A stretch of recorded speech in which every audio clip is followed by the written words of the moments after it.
You're Sherlock Holmes? Yes? Alex Dougal is my name. I must talk to you. I'm in desperate need of your advice. Well, come in, my lad. Come in. Oh, permit me to introduce my friend and colleague, Dr. Watson. Watson? Watson?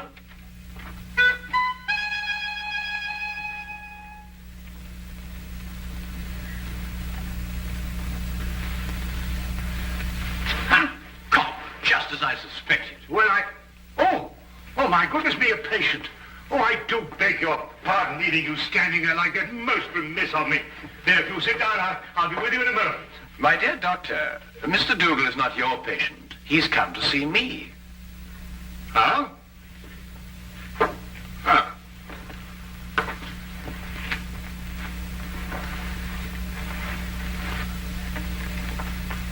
About a matter which I imagine has something to do with the injury you sustained, eh? About a matter which might prove even more disastrous to a certain young lady if she's allowed to marry this man without somebody telling her. But on the other hand, how can I tell her when... You're jumping about rather a lot, Mr. Dougal. Mentally, of course. Yes, forgive me. I'd better begin by telling you that I'm known to most people by a name other than Alex Dougal. Yes? Aunt Lottie. Aunt Lottie? I write under that name in the Daily Observer. I'm a columnist. But Aunt Lottie? I know. It was the boss's idea. I'm really a sports writer. Don't ask me why I was assigned the job, but I do an advice for the lovelorn column. Oh, I see. You mean the readers write into you telling you their problems? And I answer them. The boss thought they'd be more apt to listen to a nice, sweet old Aunt Lottie than a Alex Dougal. Well, of course, he may have a point there, Mr. Dougal. They listen to me, all right. Act on every word I say. And that's what started all the trouble. You'll have to go back with me 2 weeks. I had received a letter from a young lady who identified herself only with the initials S.D. She said that her father had just died and she had nobody to advise her but me. It seems that her fiance was a man of violent temper and had on one occasion almost throttled another man for even looking at her. She wanted to know if it'd be wise to marry him. I answered her, and a day later in the editorial room, I came to know what I'd touched off.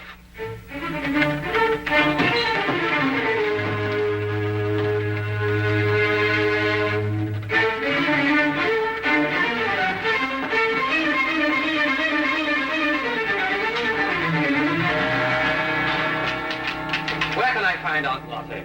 Hey! She'd better be around. Just point her out. Now, wait a minute. It just so happens that I'm Aunt Lottie, and I want to know how you got in here. You're Aunt Lottie? That's correct. And you can be certain that if you've come with any problem, I shall be most uncooperative. Are you sure you're Aunt Lottie? That is my pen name. Have you any objections? None. None at all. I'm absolutely delighted to find that Aunt Lottie is a man. Really? Why? Because I would never dream of doing this to a woman.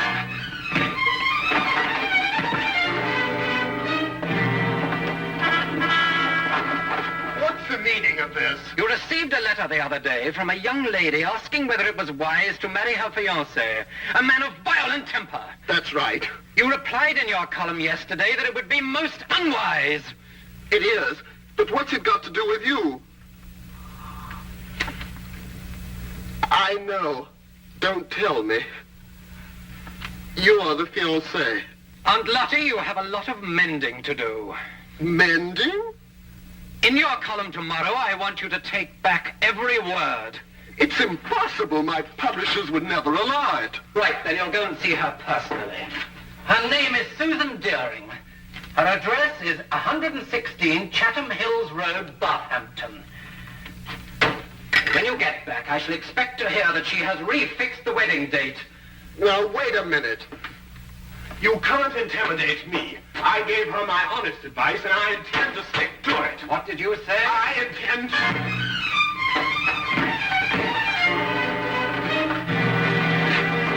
You were saying? just wanted to know what the address was again.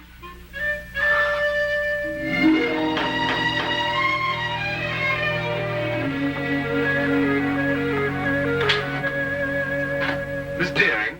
I'm the housekeeper. Your name, please? Aunt Lottie. No, I have not been drinking. Come in.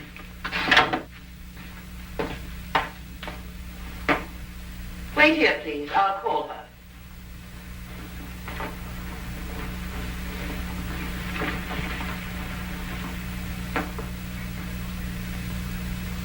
I'd hardly expected when I left London that Miss Susan Deering would be living in surroundings such as this. Most of my readers were shop girls. Girls from a modest background, anyway. But Susan Deering was an heiress.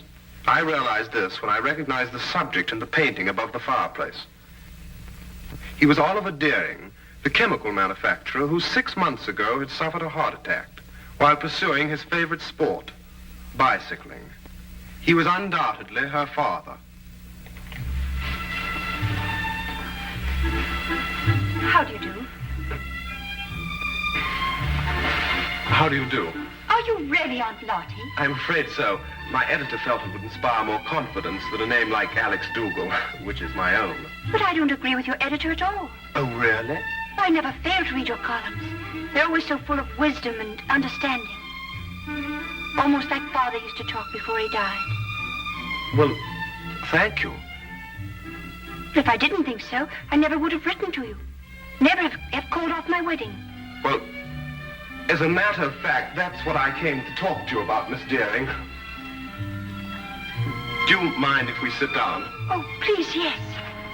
Here you're hurt and I've kept you standing. Just a little accident.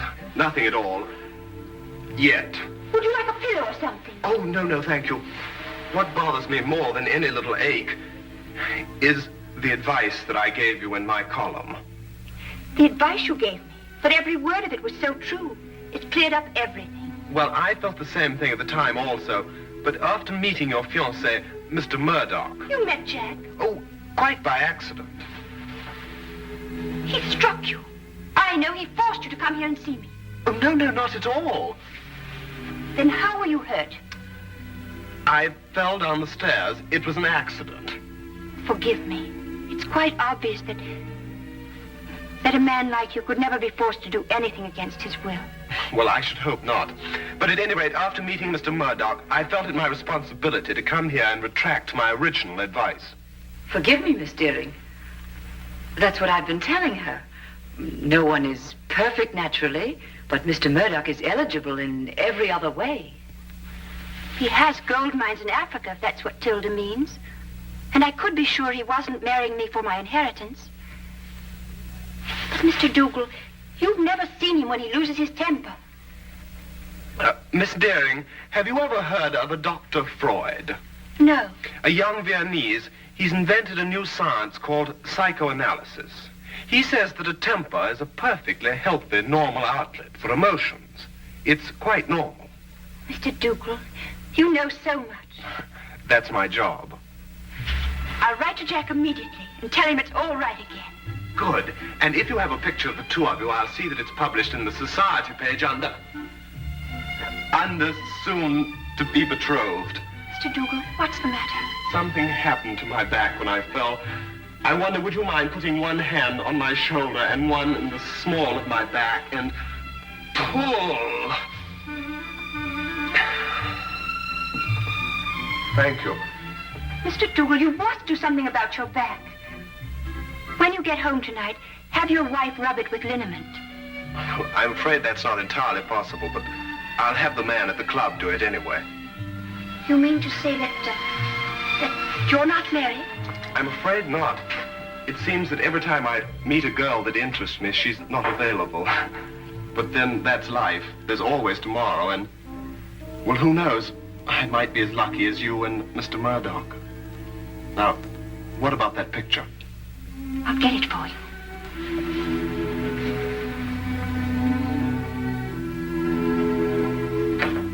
All the way back to London, my eyes kept returning to the snapshot that had been given me, and to Murdoch's face. I really hadn't had time to study him when he first came into my office. Everything had happened so fast. But now I had the clinging feeling that I'd seen him somewhere before. But where? And under what circumstances?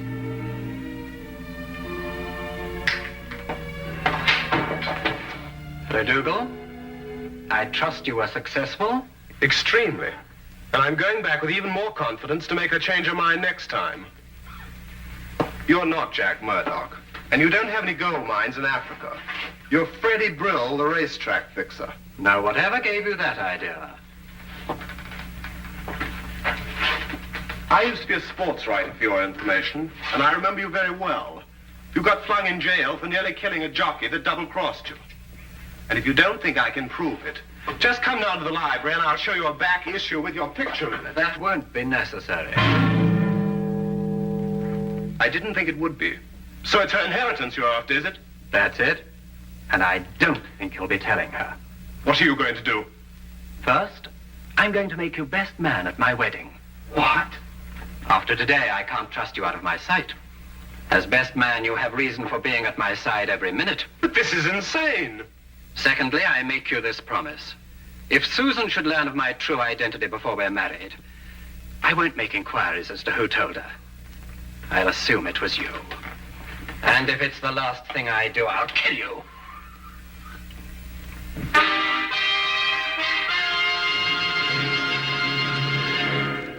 Now, we return to the case of the Violent Suitor.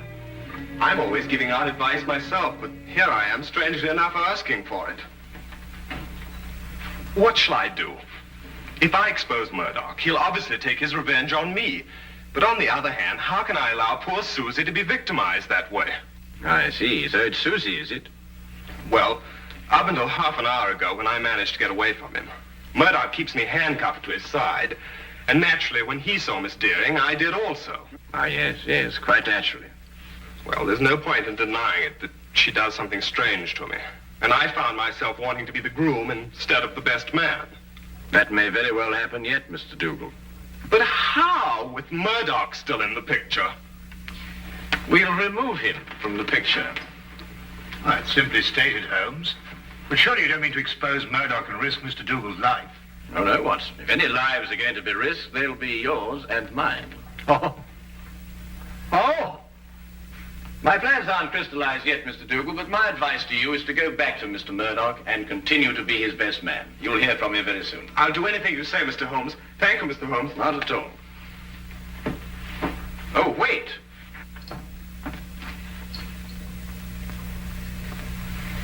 It's all right. I just wanted to make certain that Murdoch wasn't waiting for you outside. Oh, thank you, Mr. Holmes. Good day. Good day. Good day.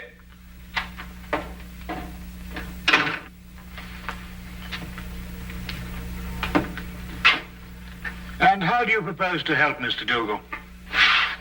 By removing Murdoch from the picture. But how? By proving that he killed Miss Deering's father. What? Safely behind bars, Murdoch could neither marry Miss Deering or harm Dougal. But Miss Deering's father died of a heart attack. He was cycling. You heard it yourself. My dear Watson, it was made to appear as if he had been bicycling. Well, now, really, Holmes, you haven't even left the room. How can you say such a thing? Ah, here it is. I thought I'd kept it. Have a look. When that picture was published in the papers, I showed it to Inspector Lestrade as proof that Oliver Deering was murdered. But the good old inspector, with his usual dim-wittedness, refused to pay any attention to it. Well, I must say I can't see any signs of murder here. Notice Deering's coat. Yes, well, It's buttoned on the left side. so? Have a look at your own. Well, yes, I see that, but... It's my theory that Deering was at home in his shirt sleeves when Murdoch struck him a blow on the back of the head that killed him. Then, in an effort to disguise his crime, Murdoch, with the aid of a woman, dressed Deering and deposited him and his bicycle on a lonely stretch of country road. But the mistake had been made of buttoning his coat on the wrong side. Yes, but look here, just a minute. You've just talked about a woman. What woman? Well, his accomplice, of course. A woman would be more apt to button Deering's coat on the left side, since it was customary for her to button hers in that way. And talking of coats, I think you'd better take yours. It's going to be chilly in the country tonight. Well, assuming everything you say is true, what's the motive in killing Deering? Well, my guess is that Deering found out Murdoch's true identity and prevented him marrying his daughter. And Murdoch, seeing himself losing a fortune, lost his temper again. Come on, Watson. We'll pick up Lestrade on the way. Right. Take my coat.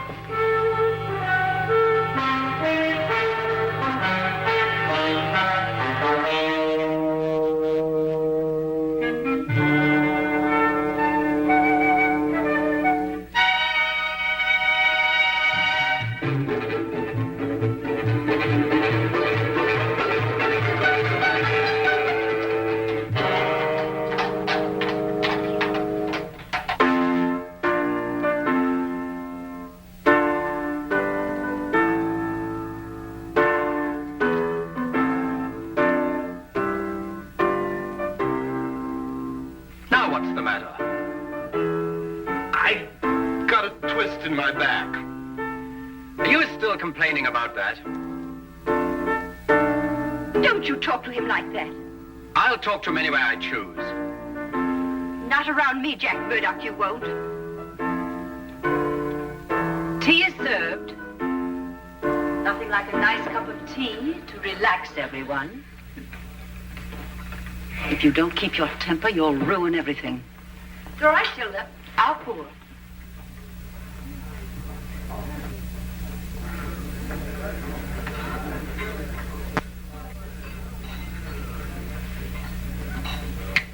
Why didn't I think of it? Of course.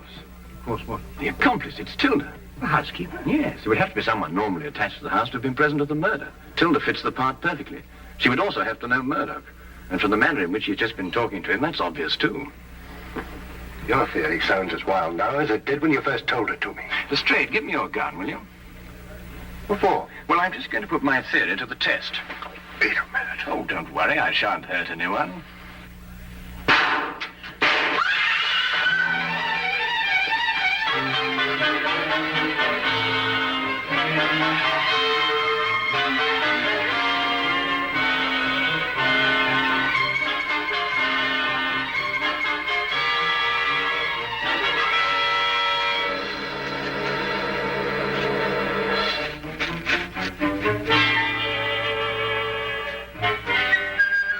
Holmes, what in thunder made you do a thing like this?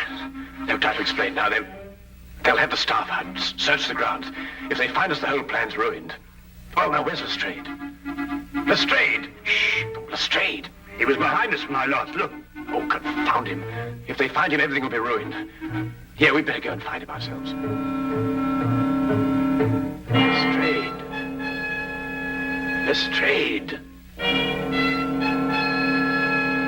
Oh, no, Holmes, look. Well, well, well. Only the good inspector could have managed that. Well, Lestrade, you look like a stranded whale. What is this thing? It's a badminton net. Were you running with your eyes shut? Here. Holmes, listen. The gardeners, I expect. They're coming this way. We've got to get to the carriage. Come on, Lestrade. Get me out of this thing. Oh, there's no time for that. Come on.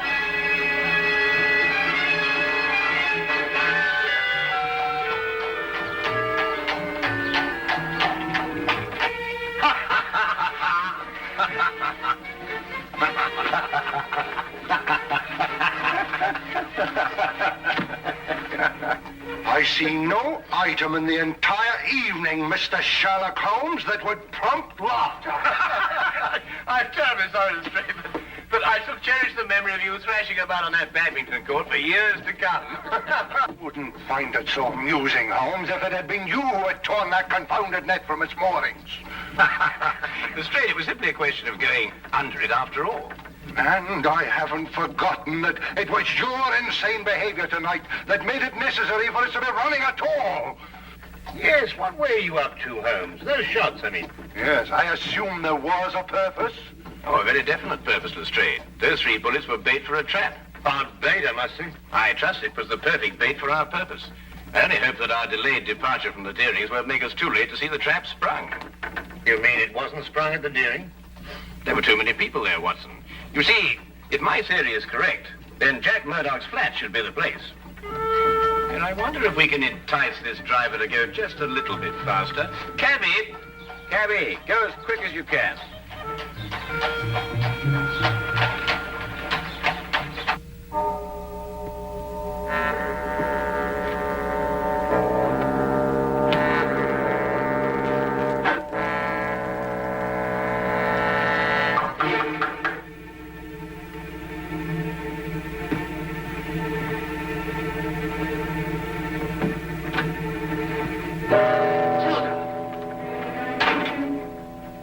Tilda, Dougal's upstairs. He may see you. I'm not staying long. What is this? I'm within 2 days of marrying Susan and grabbing a fortune for us. For yourself, you mean?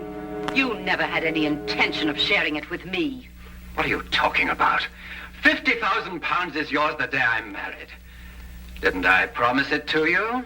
Yes, but your circumstances were different then.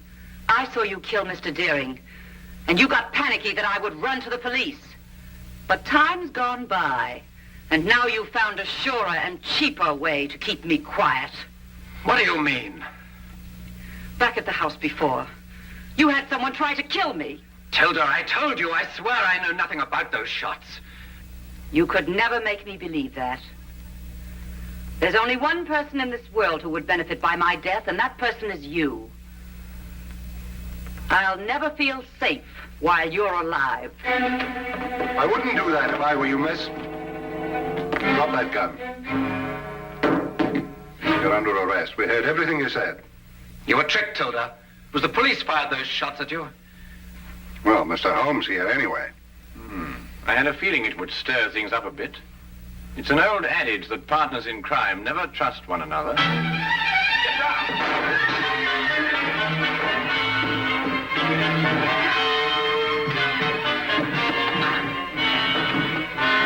Well, I'll be. I've been practicing my ride ever since I met him. Ah, well done, my boy. Well done.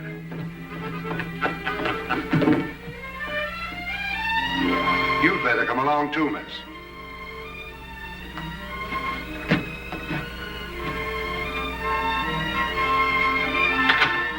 I believe I've outgrown the Aunt Martin label now. I'm going to ask Susan to marry me. Good for you. First thing tomorrow morning. It's too late tonight. Oh, I don't think it's too late. You don't? No. Definitely not. I'll go right now. Good idea.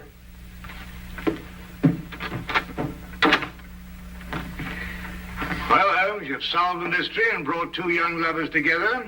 I think I'm going to call you Aunt Lottie. What? Oh, no, really, Watson. This time you've gone too far.